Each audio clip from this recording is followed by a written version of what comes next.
As you know, their bios are in the in your packet. So just pull those out and read them, and I'm sure that Dr. Pesta will, as you hear him speak, you'll learn more about him. But we don't want to take up time of him doing his presentation with his bio, because this man is amazing, and it would take up half his time if we talked about his bio. So, Dr. Pesta, thank you so much for coming. We are so grateful to you for being willing to come back. He was here just a few months ago. Dave Jorgensen brought him here, and we were all just so thrilled that he's back again already. Thank you.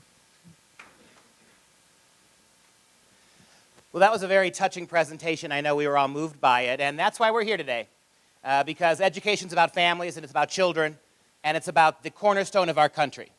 And as we know, we have a crisis in education. It's the title of my talk. We all know a little bit about what's going on with Common Core, and Common Core is a symptom. It's not the disease. The disease is what unscrupulous people at the federal government, and with aid from state people as well, are beginning to use American public schools for. And that's what I want to talk to you about today. First thing I want to say is we need to stop fighting Common Core, not because it's not wicked, but because they've moved on. You go to most schools and talk to superintendents and principals, they will tell you there's no Common Core in our schools. Betsy DeVos, the education secretary appointed by Donald Trump, says, oh good, we don't have to fight Common Core because it's already gone. It's not true. They just renamed it. Every state in the union has rebranded it. Every state in the union that you think claims got out of it, Indiana, which was run by Governor Mike Pence, the vice president, a couple years ago, they became the first state in the union who claimed that they were going to get rid of Common Core. And what did they do? Mike Pence turned it over to his very progressive Department of Education in Indiana, and they simply renamed the standards the Indiana State Standards. Republican governors in Florida and Oklahoma and South Carolina simply renamed the standards, making them sound like they belong to the states. And that's where we are today. All states in the union have Common Core. But Common Core, despite being weak standards and bad pedagogy, I'll show you evidence for that today, it was a way to centralize government at the federal level more than at any time in our history. In fact, right now, the federal government, for the first time in American history, has a primary voice in how our kids are educated at the state and local level, and they're using it to great advantage. And I'll talk about that too as well. So moving forward, I just want to start by reminding you, this is not a precedent. What's happening in education is not unique to education. We have watched over the last 40, 50 years how almost every aspect of American life there's a move to centralize it. The most obvious example is, of course, national health care. And you remember this fella, who was just indicted, by the way. This is John Gruber. He is one of the architects of the Obamacare legislation. And here's what he said a few years ago about how to get these kind of things federalized. If you had a law which said healthy people are going to pay in, it made explicit that healthy people pay in and sick people get money, it would not have passed. Okay? Just like the lack of transparency is a huge political advantage. And basically, call it the stupidity of the American voter or whatever. But basically, that was really, really critical to getting the thing to pass. So we nationalized healthcare without consulting the people, by being lack of transparency. Call it the stupidity of the American voter. But if we had told you what it was, as Aunt Nancy Pelosi famously remarked, right, you'll know what's in it after you pass it. If we had told you what it was, you wouldn't have wanted it. And you wouldn't have wanted it because it cedes way too much power over our bodies and our health to federal agencies and agents who we never see. It puts a huge level of bureaucracy between us and our doctors, much more so than the insurance companies ever did. And it's the same thing here now with education. Education in this country was meant to be a local affair. There is a reason your founding fathers make no provision for public education whatsoever, because they knew that the single most important thing parents can do with their children is to educate them. And if we allowed that education to be farmed out to strangers, particularly strangers at the government level, then we were going to educate generations of kids not for the benefit of the local communities, your local religious traditions, but for the benefit of the state. And that's why you didn't get an American public school system until about 70 years after the Constitution was signed. It wasn't until about the 1850s that America created a public education system. But who created it? The founder of American public schools is, of course, and I know some of you in the back will no way be able to see this. I will read every slide to you so you have a sense of what it says. The founder of American public schools was Horace Mann. And when Horace Mann got the idea for an American public school system back in the 1850s, he didn't call it an American public school system. He called it an American government school system. That's what his plan and his mindset was. So when Horace Mann set about creating an American government school system, his first job was to find one that he liked. And people don't realize that the school system in America was based on the authoritarian system that they had in Prussia. Prussia in the 19th century was a part of Germany. It was a very militaristic part of Germany. It was a very centralized, state-controlled part of Germany. It was a modern quasi-fascist state. In Prussia, they took children away from their parents at very young ages, educated them at state expense, boarded them publicly, and turned them into warrior citizens. It is not a surprise that Adolf Hitler saw himself, 60 years after Prussia had fallen off the map, Hitler had seen himself as beginning to reinstitute Prussian ideas, particularly when it came to education. And so Horace Mann said this in 1859, after he had successfully created an American government school system. He said, after a child has reached the legal age for attending school, whether the child of noble or of peasant, the only two absolute grounds of exemption from attendance are sickness and death. We who are engaged in the sacred cause of education are entitled to look upon all parents as having given hostages to our cause. The man who created the American public school system, government school system, the man who, there's a statue and a school named after him in all 50 states, that man saw you as handing over your kids to government agencies as hostages. No one gets to it. And you see the commonizing effect of it. Whether you are noble parents, whether you are rich parents, whether you're the parents of peasants, we are going to break down social barriers. We are going to change social attitudes. We are going to remake the country by forcing all kids to undergo a certain ideological kind of training. Everybody knows that one of the most influential voices in American government schools early on was a man by the name of John Dewey. John Dewey is perhaps the second most important figure in the history of American government schools. Dewey was not a card-carrying communist. He was an actual member of the Communist Party. Dewey traveled to Russia in 1917 to congratulate Vladimir Lenin. That same Vladimir Lenin, who in a conversation with people like Dewey said, the West can have the White Houses, they can have the Houses of Parliament and Congress. Lenin said, give me your elementary school kids, and in one generation you will fall off the face of the earth. And that's who Dewey went to Russia to talk to. John Dewey had a tremendous impact. In fact, it's interesting. Dewey was born the very year that Horace Mann died and carried that mantle forward. Here's one of many comments from John Dewey about American government schools. This one in the 1930s. Dewey was a tremendous sympathetic supporter, by the way, of all the early fascist movements of Germany and Italy. He said this, quote, children who know how to think for themselves, they spoil the harmony of the coming collective society which is coming, where everyone will be interdependent. Children who know how to think for themselves get in the way of the collective. From the origins of American government schooling in the 1850s, the premise has always been the collective. We move a little bit forward to John D. Rockefeller, also in the 1930s, somebody who deeply funded most of Dewey's educational ambitions. Rockefeller also wanted to see, and you're getting a notice here, right? Everybody I'm talking to you about now already in the early history of American education, not one of them had ever been elected to any public office. Not one of them ever served their government legally. Not one of them ever was answerable to the people of the United States or bound by the Constitution of the United States in terms of putting this stuff together. Here's what Rockefeller said in the 1930s when he was quietly supporting the rise of fascism in Germany, when he was paying radicals like John Dewey to impact the American school system. Rockefeller said this, in our dreams, people yield themselves with perfect docility to our molding hands. The present educational conventions, intellectual and character education, will fade from their minds, and unhampered by tradition, we will work our own goodwill upon a grateful and responsive folk. And that word folk is not an accident. That's Hitler's word, right? The Volk, right?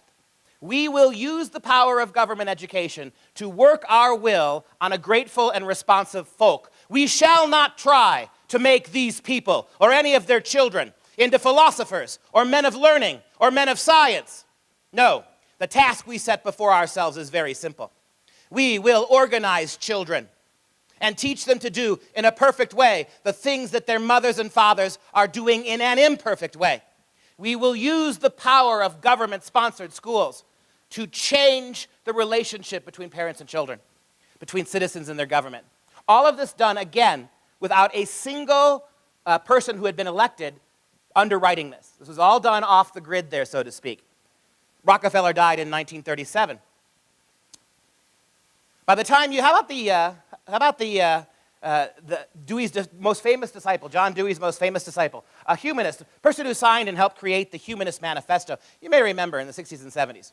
The Humanist Manifesto was a secular, atheist, materialist, anti-free market document signed by thousands of global intellectuals who wanted one world government. Here's what John Dunphy, one of the architects of this document and a Dewey disciple, said about American schools in 1983. I am convinced that the battle for humankind's future must be waged and won in the public school classroom by teachers who correctly perceive their role as proselytizers of a new faith. The classroom must and will become an arena of conflict between the old and the new, the rotting corpse of Christianity, together with all its adjacent evils and misery, and the new faith of humanism, resplendent with the promise of a world in which the never-realized Christian ideal of love thy neighbor will finally be achieved. We will use the classrooms to remove religion and to create the secular state religion, the authority of the state to impose the will and the values on our American students. 1983. And how about the NEA? How about the National Education Association? How about the largest teachers union in the country and the union that spends more money on left-wing progressive political agitation than any other union, all the other unions combined, as a matter of fact? The NEA. As early as 1947, when American troops were coming home from war after having made the world safe from exactly the kind of world people like Dewey and Rockefeller and Dunphy wanted, their kids were being educated by a teachers union, a nationwide teachers union, who shared the exact aims of the conquered peoples in Germany and Italy. Here's what the NEA said in 1947. Far too many people in America, both in and out of education, look upon the elementary school as a place to learn reading, writing, and arithmetic. As early as 1947, the NEA argued that elementary school has nothing to do with the very reasons that most of us send our kids to government schools. We think when we send our kids off to government schools, they're going to learn how to read, they're going to do right, they're going to math, they're going to learn how to think critically. Well, you saw that Horace Mann wasn't all into critical thinking. You see that the NEA's point was, as early as 1947, right, far too many of you have the mistaken belief that the primary purpose of elementary schools is to educate your children in terms of reading, writing, and math. As early as 1948, what did the NEA call for? Quote, education for international understanding involves the use of education as a force for conditioning the will of the people. The purpose of education is to use the power of the state to condition the will of children. That was the argument in 1948. And what happened between 1948 and 1968? Well, we certainly know what happened on our university campuses, right? The campuses had become radicalized. Here's the NEA in 1968. Schools will become clinics whose primary purpose is to provide individualized psychosocial treatment for the student. And teachers must become psychosocial therapists. If you know anything about the Common Core regime, if you know anything about what's going on with social and emotional learning in your kids' schools right now, that's exactly what this dream was.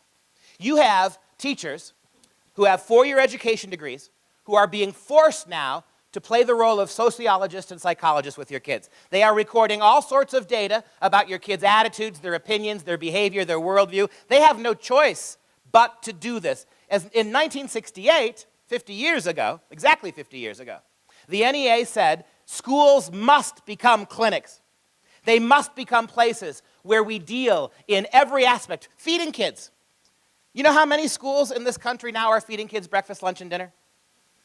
We have a school in Wisconsin where I just came from, where I live, that now has applied for a grant and won it to feed kids breakfast, lunch, and dinner on Saturdays and Sundays when school's out. Because, of course, mom and dad won't. That's the assumption, right? You've got school districts, places like Green Bay, Memphis, Tennessee, who are feeding kids meals all summer long when school's out. Well, the argument is, right, if you need your government schools to feed the kids, they're going to have to feed them in summer when school's out, right? We've got now schools, public high schools, all new construction in about 17 different state of schools. 17 different states have already approved that new construction of middle and high schools will include actual clinics attached to them. Dentistry. Many schools in Midwest and Southern and even Western states are beginning to provide dental care for your kids. Right? What's going on here? You can sort of see, going all the way back to Horace Mann, what's going on here is that they're using the schools, all of that infrastructure, all of that organization, but even more than all of the infrastructure for the schools. You got a school on every, there are more schools than churches, right? So you have this infrastructure in all 50 states. Now because the feds are in charge, and I'll show you that in a moment, they're feeding the ideology here. They're feeding the kids, providing health care, medical care for your kids.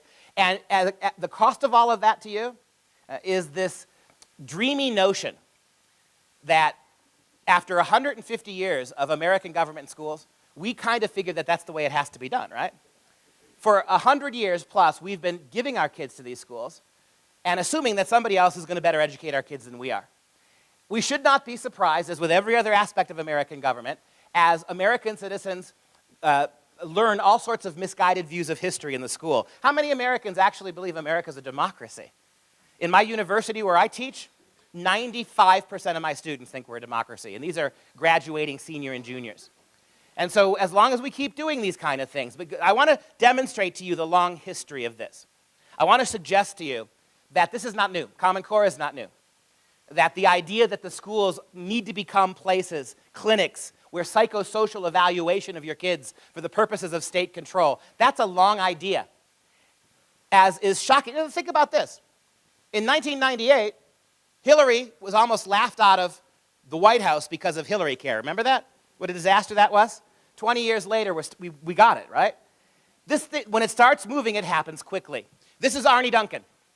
Arne Duncan was Barack Obama's Secretary of Education for 7.5 of the 8 years he was president. As early as March of 2009, 3 months after President Obama was sworn in, 2.5 months, here's what Arne Duncan said the vision for his schools were going to be. I think our schools should be open 12, 13, 14 hours a day. So it's not just lengthening. So 8 to 8 or something like that? At home, we attached healthcare clinics to about 24 of our schools.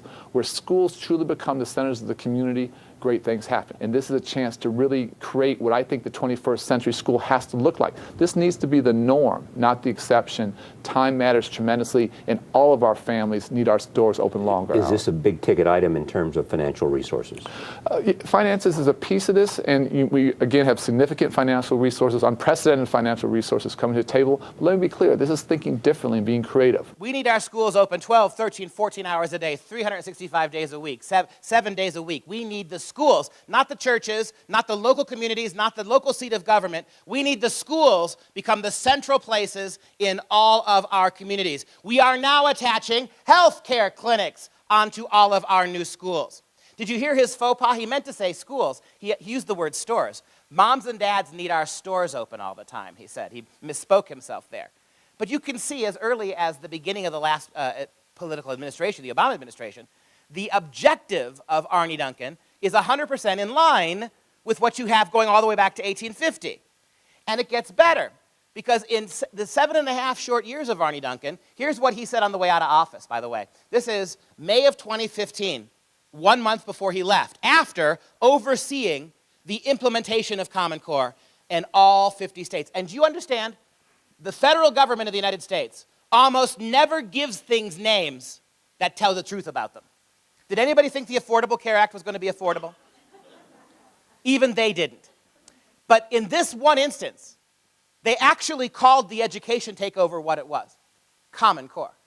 It is the argument that it is socially unjust, not fair, that kids don't learn the same way. That some kids are smarter than others, some kids work harder than others, some kids have better support groups than others, some kids have better attitudes than others, So we're going to fix that by leveling it all off. We're going to give every kid the same education. Now think about that for a second. You're going to get 60 million American school kids to exactly the same place. By definition, is that going to be a lower or a higher place? It has to be. Every time you raise standards, kids fall off. But when you lower them, and so you're going to create a common standard, a standard that every kid can reach. And you cannot do that by raising the lowest kids. What you can do is hold back the high-achieving kids. That's the common and Common Core, right? And by the way, raise your hand if your kids or grandkids are common. Raise your hand if your kids or grandkids are standard. Well, this is the entire way that we're evaluating your kids now.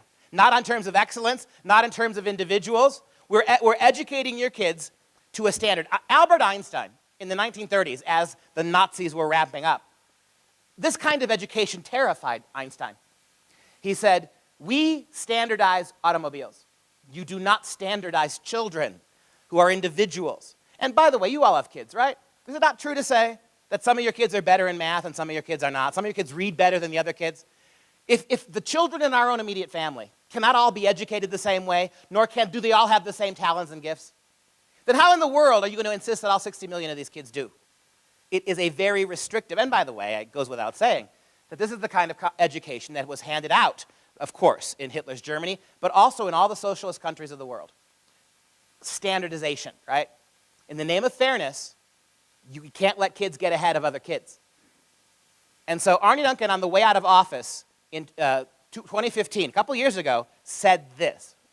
The one idea I threw out that I wanted to sort of road test it with the kids too, I thought, is the idea of public boarding schools. And that's a little bit of a different idea or a controversial idea. But the question is, do we have some children where there's not a mom, there's not a dad, there's not a grandma, there's just nobody home? And there are certain kids we should have 24/7. Certain of your kids we should have in federal boarding schools 24/7. That's exactly what the Prussians did.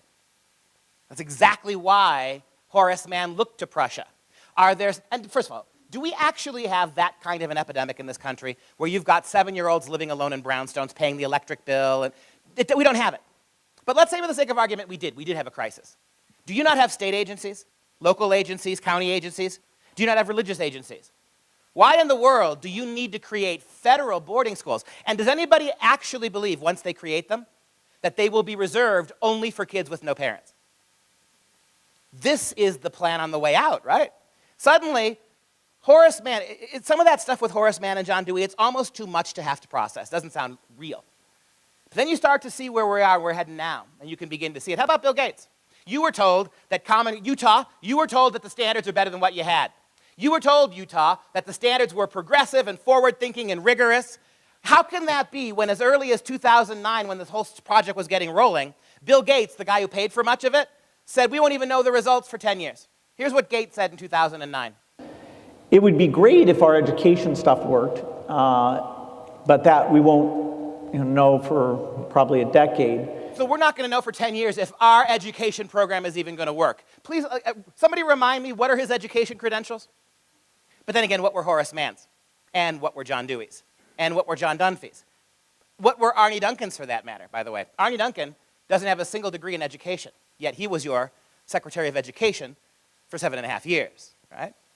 So the guy who paid for a lot of this, funded it, just like Rockefeller funded Dewey, so too Gates. And this is the thing that troubles me. Can you imagine if a right-wing billionaire, some of the Koch brothers, basically bought public education? Would it not be on the front page of every Utah newspaper? Did you ever hear a word about this? That he spent about $7 billion of his own dollars, Bill Gates, to get Common Core wedged into your schools. He's just a philanthropist. All liberals who want to use their money to take over everything, they're philanthropists, right? That's how we always get it here. Oh, and by the way, here's Bill Gates also in 2009, in which he's talking about the tests. Did you know that the standards weren't created until the tests were created? You keep hearing how Common Core was a state thing, right? The states did Common Core, Dr. Pesta. How can that be when Bill Gates is about to admit, as early as 2009, when there were no Common Core state standards, that the tests were being created first? If you're going to create tests, and then backfill them to create standards, you are doing it exactly wrong. That is the exact wrong way to educate kids. Every metric we have shows it. You create basic pedagogy, and then you test the pedagogy, right? And it used to be that was controlled by your teachers. A local community would hire a teacher, right, agree to pay her, and they could fire her too if she wasn't getting the job done. And the teacher would set standards. Look, if you want your kids to do calculus by the time they're seniors in high school, then you've got to stagger math a certain way, right? They need to be doing algebra by the end of middle school. This makes logical sense. Those were the standards that we used to have, and the teachers were in control of them. Hey, here's fourth grade math. You're going to do calculus by the time you get to high school. Here's what we need in fourth grade from you. The teacher gave tests and quizzes based on the 30 kids in front of her. That was your standard. Then in the 1960s, the standard got bumped up to the districts. In the 70s and 80s, the standards got bumped up to the states. And then with No Child Left Behind, George Bush, Goals 2000, Bill Clinton, and then Common Core, right? The standards get bumped up to the federal level. And we know this for a fact. The farther removed the standards are from the classroom, the less effective they are. Is your health care going to be more or less effective because some bureaucrat in Washington now has a say in it? You know the answer to that. Are your classrooms going to be more affected because people in Washington who you've never heard of and you haven't voted for are calling the shots? No, it cannot possibly be. And that's the situation we now find ourselves in with education. Bill Gates said this in 2009. We'll only know if this effort has succeeded when the curriculum and tests are aligned to these standards. Secretary Arne Duncan recently announced that $350 million of the stimulus package will be used to create just these kinds of tests, next generation assessments aligned to the Common Core. When the tests are aligned to the common standards, the curriculum will line up as well. You walk into any Utah school tomorrow and ask about this, and they'll say, no, no, no, no, no. Our teachers are allowed to set their own pedagogy. Did you hear what he just said? When the tests are aligned to the standards, and they have been, as of March 2015 they were, when the tests align to the standards, the curriculum lines up as well. Your teacher's not responsible for teaching the curriculum anymore. It's been handed to them. And did you catch that? You remember in 2008 when the incoming Democrat Obama and the outgoing Republican Bush told us that unless we ponied up hundreds of billions of dollars for bailouts, stimulus, right, the whole economy would crash? Did you hear what he just said? Already in the third month of his new term, $350 million had gone not to stimulus. You paid for stimulus taxes, right? It went right to the Department of Education, where Arne Duncan created the tests before there ever were standards. If the tests determine what your teachers teach, how is this not a federal curriculum? Of course it is. You just heard, and this is not me saying this, conspiracy theory-minded right-winger. This is the guy who paid for it saying it, right? The tests were made first. It was made with your money. And you, under the guise of stimulus, we had, and the final tally was about $4 billion. Bill Gates and everybody else, about $4 billion of American taxpayer money went to the Department of Education under the heading of stimulus funds for banks and car companies to create the tests so that then you could backfill the standards to meet what the tests wanted. That's how it happened. This is David Coleman. If you're not mad yet, we should have done this before lunch probably because you got to keep your lunch down. If you're not mad yet, you're going to be. He's the guy who wrote the standards. He's the guy who oversaw a group of 5 other people who wrote the standards. This is the Common Core Committee, 6 people. Not one of them you've ever heard of. And David Coleman, the architect of Common Core, does not have a single credential in education, not one, none. In fact, he actually helped Barack Obama run his social media campaign in 2008, which got a lot of kids to vote, which got Obama elected. That's why he was put in charge of the standards. Doesn't know a thing about educational standards. In fact, let me prove that to you. Here is David Coleman in 2011 getting introduced to a group of teachers who he is now the boss of. He has been involved in virtually every step of setting the national standards, and he doesn't have a single credential for it. He's never taught in an elementary school, I think. I actually don't know. He's never edited a scholarly journal, but I think he has written scholarly papers. And a variety of other things that, everybody here has done some of. He hasn't done. You'd think someone with Lauren's experience would understand you never tell the truth when you're introducing someone. I actually think it's really important to try to base what I'm about to say to you on evidence I share with you rather than on the sands of my qualifications.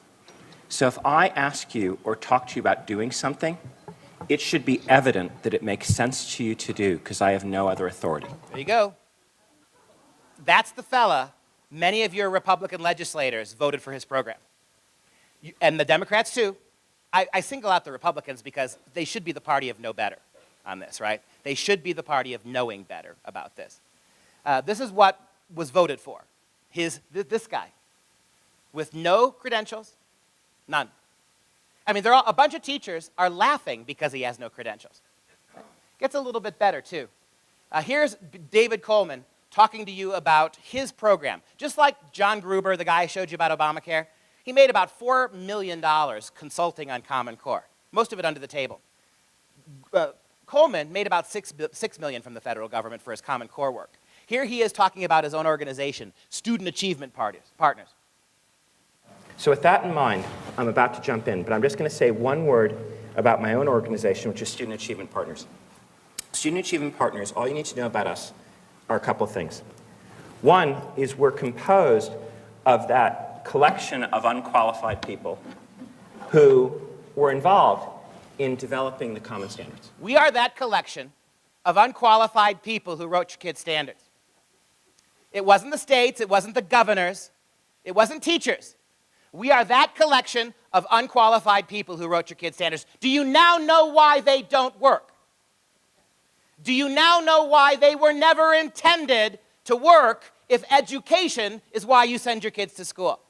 So, if the educational curriculum that your kids are laboring under from coast to coast now, there's not a single exclusion, from Hawaii to Florida to Maine to Washington, no exceptions, all 50 states, taking the same tests paid for by you under the guise of stimulus, right?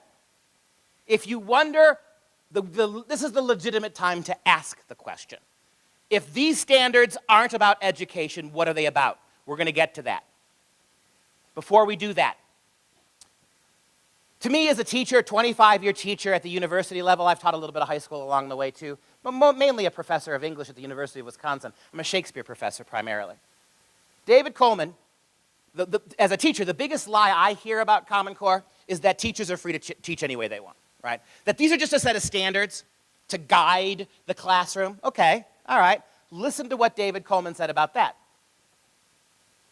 Which is teachers will teach towards the test. There is no force strong enough on this earth to prevent that. There's no amount of hand-waving. There's no amount of saying they teach to the standards, not the test. We don't do that here, whatever. Whatever. Like a petulant 13-year-old girl, whatever. There is no force strong enough on this earth to prevent your teachers from teaching to my standards. You just heard that he has no qualifications. You just heard that there is no formal educational experience behind any of this. It's a disaster. But guess what? And the tests. What controls everything? The testing. Right? Your teachers will teach to my tests. And there's nothing you can do about it. And he's right. There is nothing you can any longer do about it. We'll tell you why that is in a moment. How about the math standards? That's one of the 6 people who wrote the standards. That's Jason Zimba. He's the guy who wrote the math standard. And in this short interview, he's going to admit that his math standards will not prepare your kids for college math. He is also going to admit that, shockingly, his math standard that he created for your kids, it will not prepare your kids for careers in STEM. Science, technology, engineering, and math. You know, the unimportant stuff, right? My math program is not going to prepare your kids for careers in STEM, and it's not going to prepare them for college math. So then, why did you do it? We'll get to that in a moment. Listen to this interview. He's being interviewed, by the way, by Dr. Sandra Stotsky. Sandy was hired by the Common Core, that group of 6. They hired Sandy, a professional, retired professor of English, to vet their standards. Sandy took a look at the standards and said, immediately get rid of them. They're going to make our kids 3 years behind everybody else in reading, writing, and math. Did they get rid of the standards? No, they just ignored Dr. Stotsky, who they hired.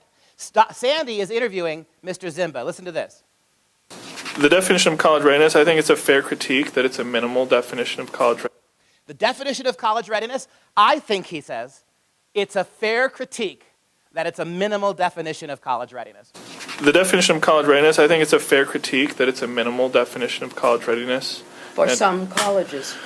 Well, for for the colleges most kids go to, but not that most parents probably aspire, right? That It's not for STEM. It's not for international that's true. It's not only not for STEM, it's also not for selective colleges. Not only is my math program not for STEM, who creates a math program that will not help kids with math?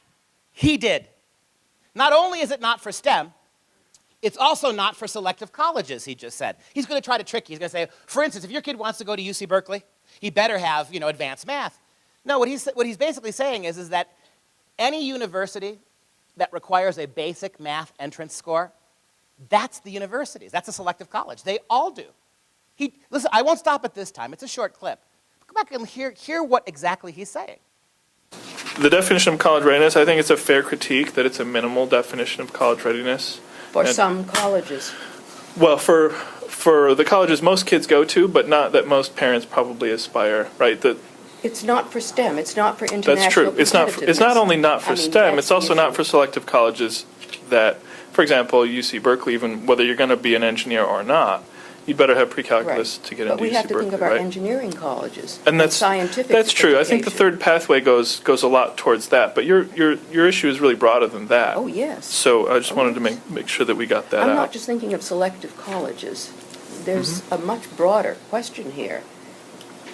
That's right. It's both, I think, in the sense of being clear about what this college readiness does and doesn't get you, and that's the big subject. But not to call something college ready when it only applies to a certain kind of college and a certain lower level of mathematical expertise that won't buy you far on the international market in most major disciplines of technology, economics, business, and so on.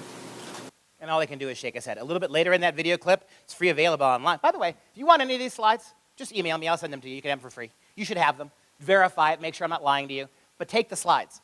You listen to the rest of his interview there, he basically says that his math program might prepare your kids for a 2-year technical college, maybe.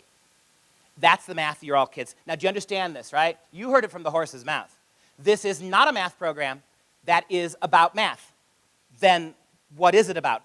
Hint, all that stuff I began the talk with, control, equality, social justice, collectivism, that's what this is about. How about history? Oh, and by the way, guess what happened to David Coleman? Now that the Common Core standards were writ, guess where Mr. No Educational Experience is now? He is the president of the College Boards, the organization that writes your kids' SATs. You know, the exams your kids got to take to go to college, David Coleman's in charge of them now. Did you know that? Yep. And so not only is David Coleman in charge of the ACTs, and he's already adapting the ACTs, the SATs are being adapted to the Common Core way of seeing things. David Coleman is also in charge now of all the advanced placement courses your kids take in high school. You know how your kids go to high school, and by the time they get to be seniors, right, they get to take these juniors and seniors, they can take AP, advanced placement classes, right? So if your kid wants to take advanced placement history in high school, he'll get a years-long curriculum for about $100 he can pay, and then at the end of the year he could take a test, and if he gets a decent score on that test, he opts out of college history. It's a pretty serious thing. You understand why kids all over the country want to do this. A college course in history is going to cost you $4,000. For $100, you can take a high school course and opt out. But here's the catch. David Coleman is now in charge of the history course, of all the AP courses. The first one David Coleman fixed 2 years ago was AP US History. Are you surprised? The very first one Coleman rewrote was the AP US History standards 2 years ago. Here's an actual story about it. To summarize, the private college board is rewriting its AP courses, starting with AP US History. Keep in mind again that the advanced placement course, the college board is an unelected body. The college board is a private company who we allow to write the ACTs. And your government pays them, but you have no control over them. Your government every year, like Planned Parenthood, pays the college board millions and millions of dollars to do a job they otherwise would have done, right? And you have no elective control over them.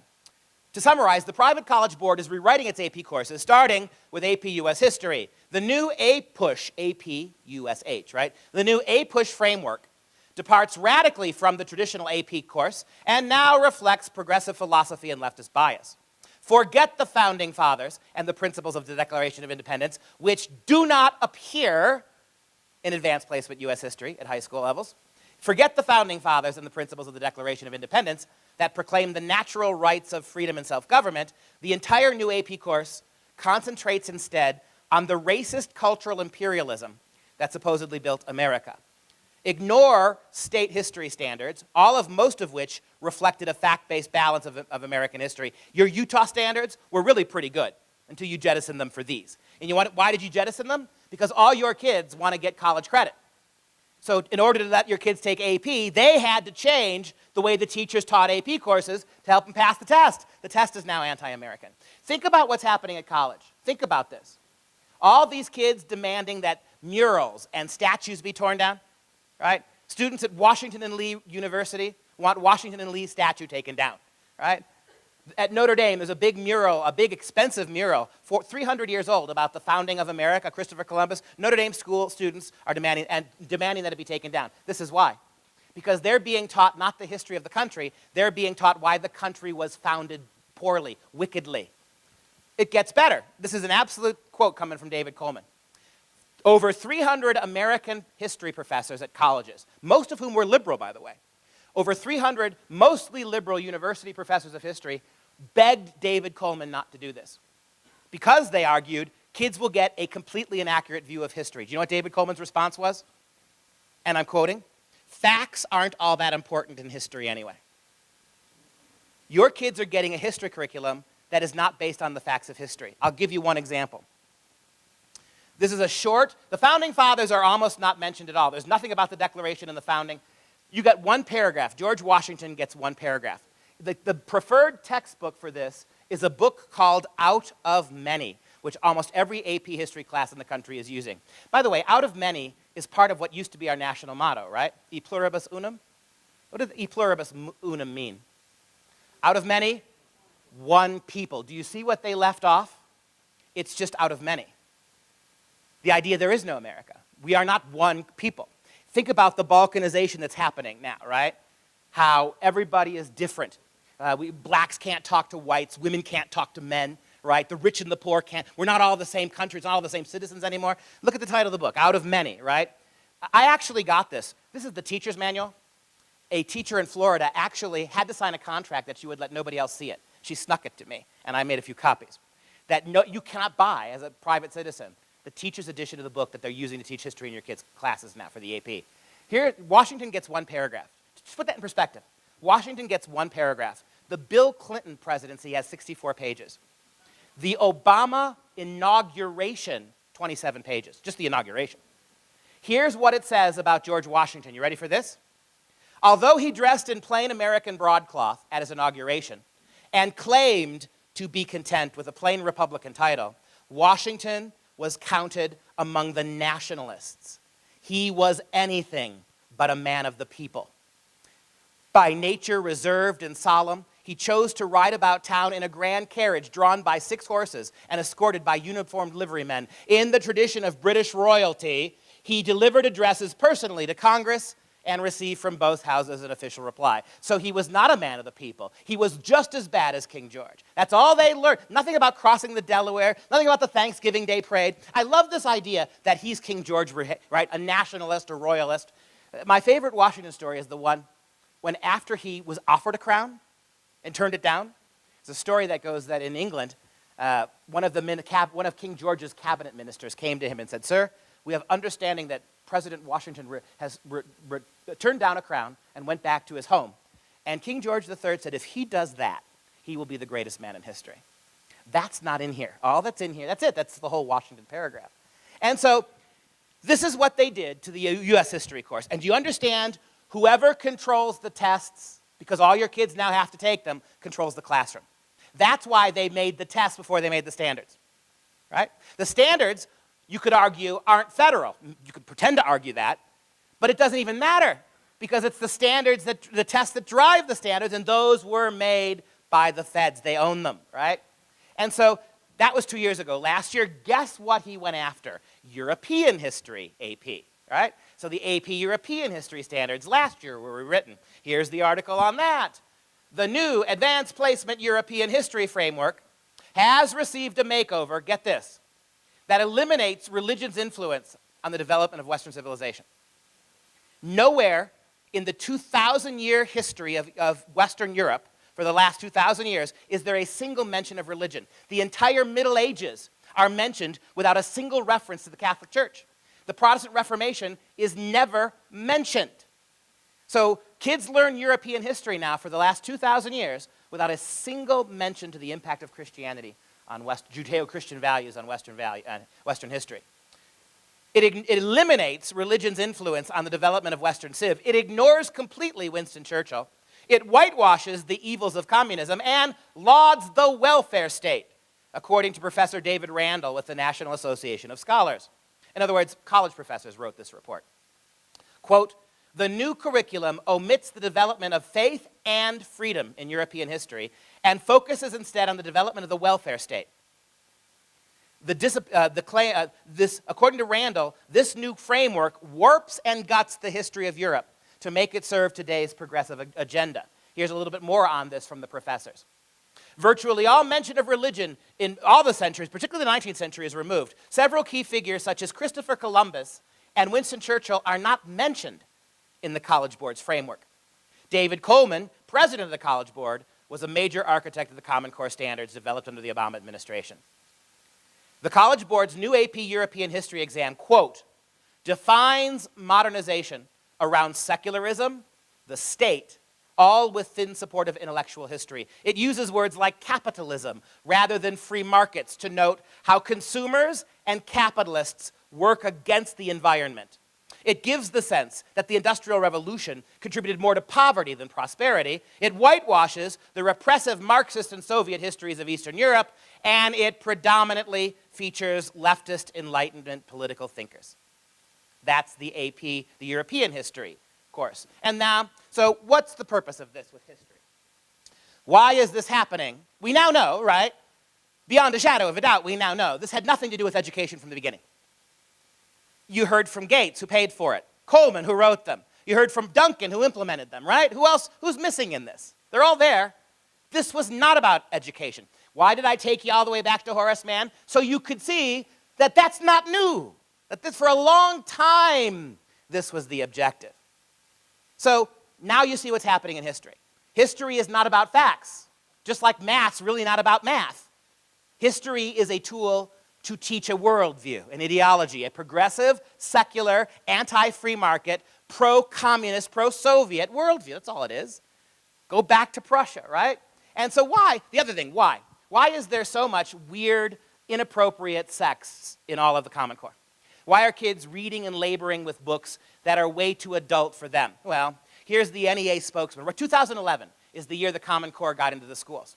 In 2011, the NEA spokeswoman, the National Education Association spokeswoman, went to the UN to argue why all the other countries in the world needed to adopt American Common Core. Here's one argument, quote, "Oral sex, masturbation, and orgasms need to be taught in education. The only way to combat heterosexism," you knew that, right? To be a heterosexual now is a hate crime. It's offensive.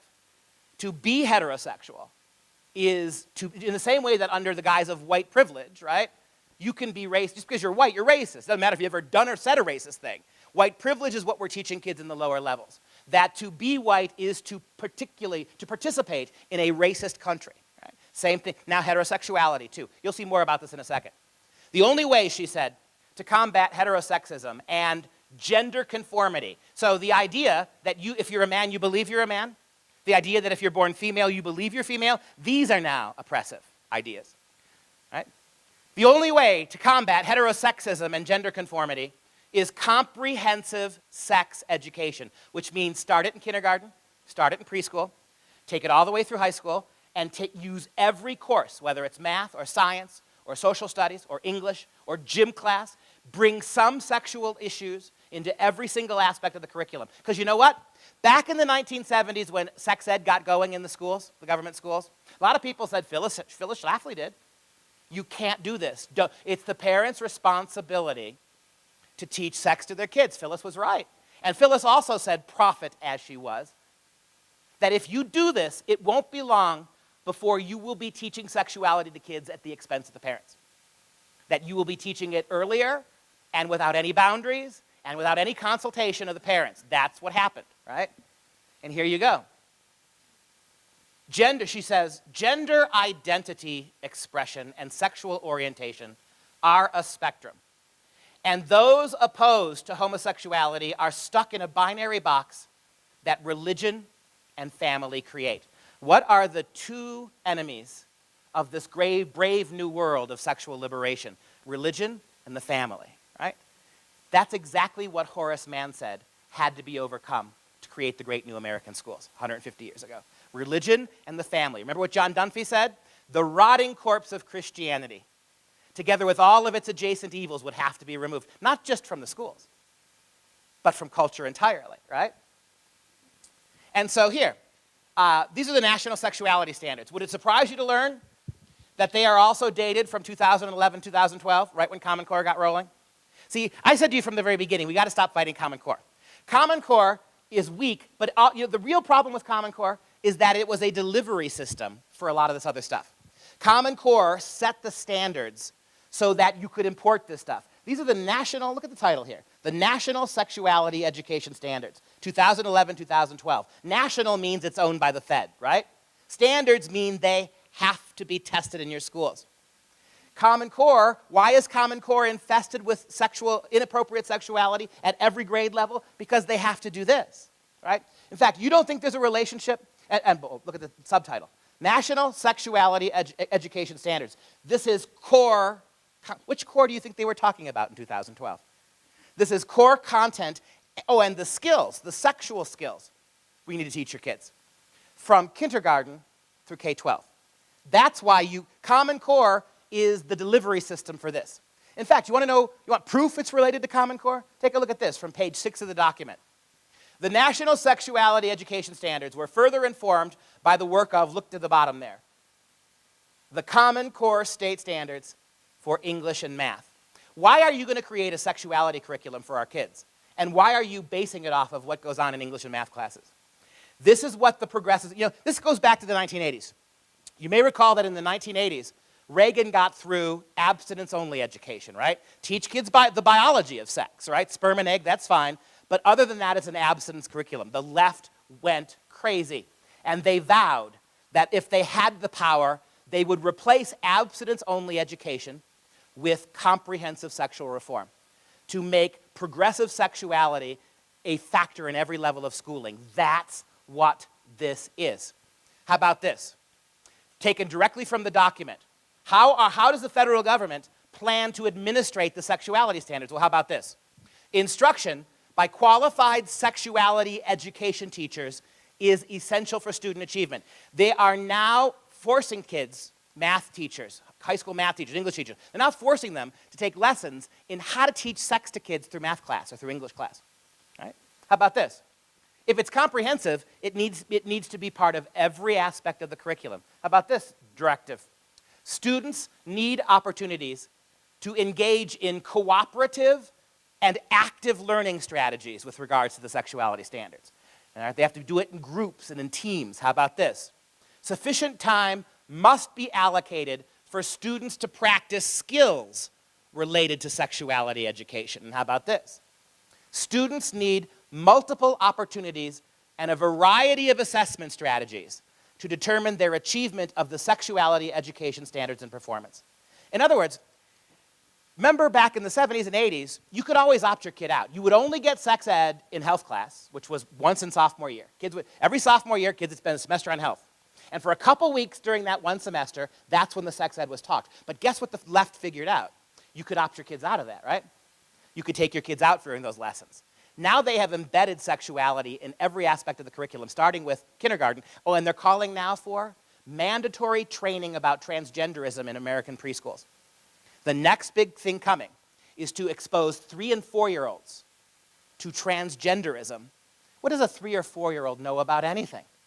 But you're going to be mandated now to teach 3- and 4-year-olds about gender fluidity. In fact, classic example, this is just from yesterday.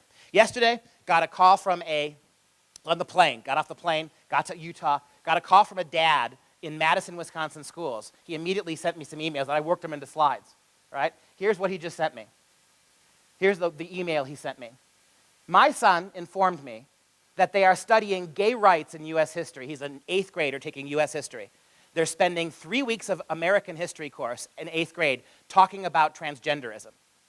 My son informed me that they are studying gay rights in U.S. history class, and this part of the class then expounded on the exposition of the new meaning of gender. It was not presented in a way where kids could discuss or disagree. This is the way it is in our public schools now. Madison, Wisconsin, 8th grade U.S. history gives you that. They've spent 3 weeks talking on it. You can't really see it from the back. This is a document entitled The Many Different Genders. 64 different kinds of gender that are being taught to these kids. Not taught to them, being told they're memorizing it, they have to take a test on it, they're going to be asked what they all mean. This is what's going on in U.S. How do you opt your kid out of U.S. history? You don't like this? Try opting your kid out of U.S. history, right? And so I'll read you some of this stuff. Here's the actual, right, feminine, bisexual, hermaphrodite, male, androgyne, heterosexual, andro. Each of these things, 64 of them, has a different 4-sentence description of what they are. And what they are is pure emotionalism. I'll give you an example here. Here are some of them. Egogender. An egogendered student is gender so personal, it's defined by you. How about gender blank? Quote, all that comes to mind when you hear the word gender is blankness. You don't know what it means. How about gyrogender? Being multiple genders while not understanding what gender means. How about mirror gender? Gender that changes to fit the people you hang out with. How about paragender? Identifying with a gender, but not as a gender. How about this? Quoigender. Gender felt as inapplicable to you. Surgender. I love this one. Surgender. You are 100% one gender, but more. How can you get more? This is Common Core math, right? How could you be 100% something and then part something else? Even I, English professor, figured that one out. How about vapo? I love this one. Vapogender. Your gender is like smoke. It's shallow, but it disappears when you think about it. How about verangender? Gender that disappears as soon as you identify it. And that's just 9 or 10 of them, of the 60-something. But think about that. Do you understand what all of them have in common? Absolute sexual anarchy. They defy the laws of mathematics. They defy the law of biology. Do you see what these kids are using American history time to be forced to learn? This is complete and utter unmaking of everything, right? So you know who else agreed with me about the testing? About how utterly meaningless. If you're going to give kids a test, 60 million American kids, the same test, you understand that it can tell your teachers nothing, right? When you're giving kids tests this broad, there is not anything that in that test that can help a teacher with the 30 kids she's got to teach. This is just all aggregate data they're collecting for their own purposes. It has nothing to do with making education better. You know who agreed with me? That guy. That guy, before he became president, he agreed with me on the testing. Don't tell us that the only way to teach a child is to spend too much of a year preparing him to fill out a few bubbles in a standardized test. We know that's not true. So 6 months before he was President Obama, and notice who he's talking to, irony of ironies, the NEA, right? And all the NEA tools are standing up and cheering him. Don't tell me that the only way to educate kids is to have them take too much time filling out bubbles on a sheet, right? But yet that's exactly the system he put in place. 6 months later, he put that system in place, and everybody cheered him. And the last thing I'm going to show you is this. How bad these tests are. How bad are they when liberal talk show hosts are going after them as well? If standardised tests are bad for teachers and bad for kids, who exactly are they good for? Well, it turns out they're operated by companies like all these. And let's just focus on the largest one, Pearson. As of 2012, they had nearly 40% of the testing market, almost triple their nearest competitor. And if you've never heard of them, then congratulations. But just mention their name to any parent or teacher in a state they operate in, and you see what happens. A hypothetical girl could take Pearson tests from kindergarten through at least 8th grade, tests, by the way, that she studied for using Pearson curriculum and textbooks taught to her by teachers who were certified by their own Pearson test. If at some point she was tested for a learning disability like ADHD, that's also a Pearson test. And if she eventually got sick of Pearson and dropped out, well, she'd have to take the GED, which is now, guess what? Also a Pearson test. Their track record is littered with complaints concerning technical glitches, slow grading, and even the contents of their tests. Take what happened in New York just a few years ago. Almost 30 different test questions have now been declared invalid because they're confusing or have outright errors. They'd already pulled 6 questions from an English exam related to a bizarre passage about a talking pineapple. Students had to answer questions about the story, which they say goes like this. A pineapple challenges a hare to a race. Other animals figure the fruit has a trick up its sleeve, but the hare wins and the animals eat the pineapple. It ends with the moral: pineapples don't have sleeves. I was really confused because I expected a lot more from them. That article about the pineapple and the hare was stupid and absurd. All right, as I wind down, understand a couple of things about that. First of all, we only know what the test question said because the students told us. Parents you're not allowed to see your kids' test. The teachers who teach your kids are not allowed to see your kids' tests. Do you understand that? That your teachers who have to train these kids for these exams at the expense of all else, they never get to see what the tests are, ever. Teachers don't grade the tests. Last thing, I've got a note flashing 30 seconds. I may take 45, but I got to show you this to end it, right? This is who grades the teachers? Who grades the exams? If the teachers don't see them and grade them, would it surprise you that these agencies are taking out Craigslist ads for people off the street to grade your kids' exams? Last thing, here it is. The company posted this ad to Craigslist. It's to find people to grade the exams. We looked at an essay every 2 minutes, a short answer every 5 seconds, every 10 seconds. We don't understand your kids. We don't understand anyone's kids. I was told when I was beginning a project that last year, there were a certain amount of 2s, a certain amount of 3s, a certain amount of 4s. We expect that to be similar this year. If that's not similar, they will tell you, we're scoring too many 3s, we're scoring too many 4s. And they'll say, you have to learn to see more papers as a 3. You have to learn to see more papers as a 4. $9 an hour for non-educators to grade your kids' exams, right? And then you heard the educators, right? I've been teaching for 25 years. I can't grade a student essay in 2 minutes. I cannot grade a short answer in 5 seconds. People with no educational training are given 5 seconds to read your kids' answers. And then you heard them there. Even if we did grade them according to what we thought, they told us to change it. It's all a scam, right? The tests, which drive everything, are utterly meaningless. And I'm kind of glad I'm out of time because this could be I'm done. One more thing to say. Because somebody's going to ask me, kind of glad I don't have time to go any further. Because you're going to ask me, what do we do? I'm going to make it simple. I'm going to blame time for it. Get your kids out of those schools. End of sentence.